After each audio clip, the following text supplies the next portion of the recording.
Yan mga sir, ito na. May bisita po ulit ako ngayon na, na Honda FD. Yan. Upper gauge ulit, blackout. Yan. Kanina meron na rin napunta dito eh. Pareha sila ng issue, blackout. Bubuksan natin ito mga sir para ma-repair na. Yan mga sir, yung ano. Buksan natin. Bali, taga-dasma lang din yung mayari dito mga sir. Yung kanina umaga, taga-dasma lang din eh. Parehas yung ano, yung issue, blackout. Natambay lang daw to ng ilang linggo. Tapos nang gagamitin na, ayun na, blackout na siya.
Na binidyo yung kanina pagdating ng mayari.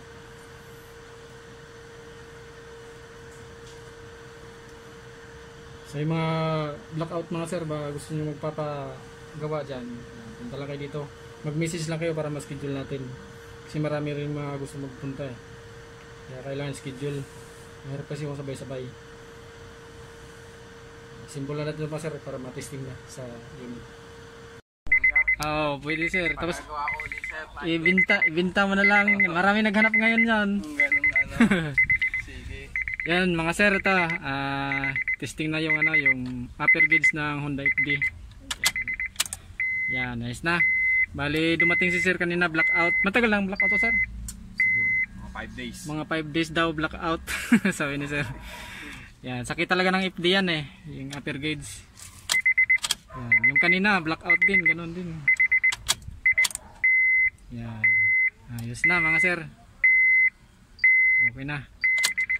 Yan, bali may pinalitan lang akong mga pisa niyan, tapos ano, ni-refresh ko na rin yung mga hinang niya. Maraming salamat.